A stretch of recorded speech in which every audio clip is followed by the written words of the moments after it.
नमस्कार दोस्तों, जय हिंद जय भारत। बात करते हैं आपसे आज एक ऐसे शख्स के बारे में जिसने एक इतिहास बदल करके रख दिया। वह हम बात करने जा रहे हैं मिस्टर दशरथ मांझी की, जो बिहार राज्य के गया जिले के गहलोर गांव के रहने वाले थे। उन्होंने कुछ ऐसा करके दिखाया जिनके बारे में आज हम लोग पढ़ते हैं कि जब जुनून की बात आती है, कहीं कुछ कर दिखाने की बात आती है, तो हमारे जुबान पर एक ही नाम आता है, Manjhi the mountain man. Manjhi the mountain man नाम क्यों पड़ा? क्योंकि उनका जो एक्चुअल नाम था वो था दशरथ मांझी।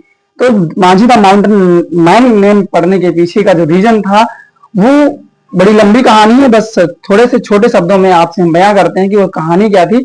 वो कहानी कुछ यूं थी कि वह व्यक्ति एक गरीब गांव से संबंध रखता था, गरीब जाति से संबंध रखता था। कहते हैं कि मुसार जाति से संबंध रखने वाले, समुदाय से संबंध रखने वाले दशरथ मांझी बचपन में ही बहुत सारी मुसीबतों का सामना करना पड़ा। और कहते हैं कि पैसों की तंगी की वजह से, कुछ काम करने की वजह से बाहर चले गए। और कुछ दिन के बाद जब बाहर से वापस आए तो उनकी शादी एक लड़की के साथ हुई जिसका नाम था फाल्गुनी। और शादी होने के बाद क्या हुआ कि वह अपने पत्नी से बहुत ज्यादा प्रेम करते थे। और इसकी वजह से क्या हुआ कि वो दिन भर कार्य करते थे। और उनके गांव के पास में एक बहुत बड़ा पहाड़ पड़ता था, और पहाड़ के उधर उनकी एक मार्केट पड़ती थी जिस मार्केट का नाम था वजीरगंज। वहां पर काम करने के लिए जाते थे, और प्राय उनकी बीवी जो है उनके लिए नाश्ता और खाना बना करके वहां पर देने के लिए जाया करती थी। और इसी तरीके से समय बीतता गया और दो बच्चे भी हुए उनके।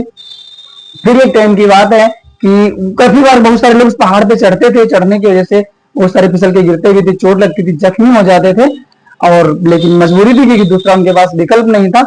तो ये क्या हुआ कि इस तरीके से एक दिन की बात है कि इनकी बीवी जिसका नाम था फाल्गुनी, वो खाना लेकर के इनके लिए जा रही थी, और अचानक उसका पैर फिसलता है। और फिसलने के बाद वह नीचे आकर के गिरती है और बहुत बुरी तरीके से इंजर्ड हो जाती है, बहुत ज्यादा घाव हो जाते हैं।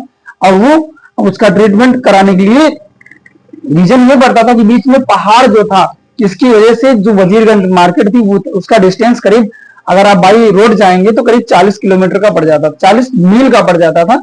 जिसकी वजह से वहां पर पहुंचते पहुंचते ही बहुत सारा ब्लीडिंग हो चुकी थी और उनकी पत्नी का हो गया देहांत। अब देहांत होने के बाद उस व्यक्ति के अंदर दिमाग में बस एक ही थॉट आता, एक ही विचार आता कि कारण क्या है कि मेरी पत्नी किसकी वजह से मरी। अगर मैं अस्पताल अपनी बीबी को सही समय से ले जा पाता तो शायद मेरी बीबी नहीं मरती।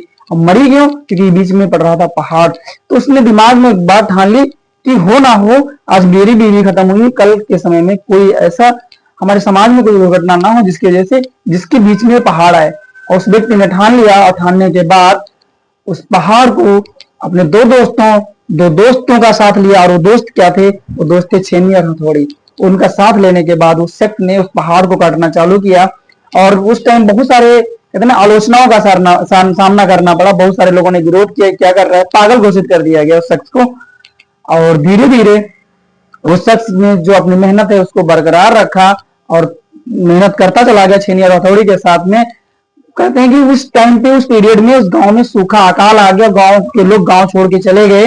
लेकिन वह क्या करता कि अपने बच्चों के लिए बहुत सुबह जल्दी मॉर्निंग में उठ करके किसी खेत में काम करके उतना खाना जुटा लेता जितना जरूरत थी, और उसके बाद अपने काम पर निकल जाता। खाना खाया है कि नहीं खाया है, लेकिन लगातार लगा रहता।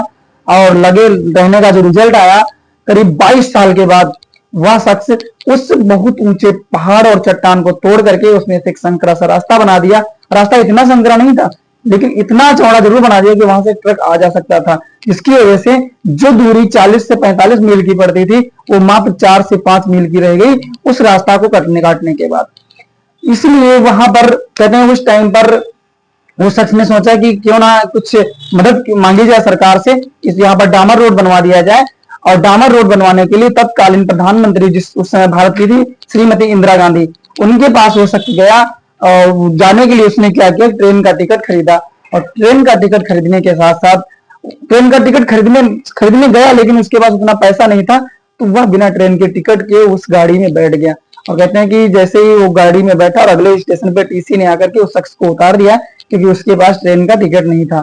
और ट्रेन से उतारने के बाद वह शख्स फिर भी हार नहीं माना, और पैदल चलते चलते चलते चलते अंत में वह दिल्ली पहुंच गया। दिल्ली में पहुंचने के बाद प्रधानमंत्री आवास गया, जाने के बाद उसकी मुलाकात फिर भी प्रधानमंत्री से नहीं हुई, और लास्ट में वहां से उसको वापस आना पड़ा।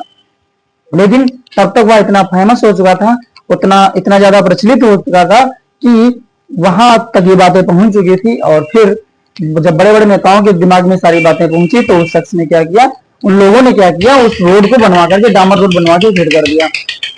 जब दशरथ मांझी से लास्ट में पूछा गया कि आपने इतना बड़ा पहाड़ इतनी आसानी से कैसे तोड़ दिया, तो दशरथ मांझी ने एक शब्द बोला, क्योंकि हमने उनकी जो जीवनी सुनी है उसमें उन्होंने ये कहा था कि भगवान के भरोसे मत बैठो, क्या पता भगवान हमारे भरोसे बैठा हो। ठीक है, क्योंकि उनका जन्म हुआ था 1934 ईस्वी में और उनकी जो मृत्यु हुई है 2013 या 14 के आजू बाजू में हुई है। इतने लंबे समय तक उन्होंने जो ये सरवाइव किया अपनी लाइफ को इस तरीके से, इन सारी विषम परिस्थितियों में, यह एक मसाल बनती है, हम लोगों की मिसाल बन के खड़ी होती है कि लाइफ कहीं से भी स्टार्ट हो सकती है और कहीं पर जाकर के आपको किस फेस में उठा के रखेगी, इस चीज का कुछ अंदाजा नहीं होता है। क्योंकि कंटिन्यू एफर्ट जो है भाई, एक कहावत है कि लगातार जो प्रयास होता है किसी भी चीज को जो है, इम्पॉसिबल को भी पॉसिबल कर देता है। बिकॉज इम्पॉसिबल से आई एम पॉसिबल। ठीक है, करत करत अभ्यास से जड़मति होत सुजान, रसरी आवत जाते सिल पर पड़त निशान।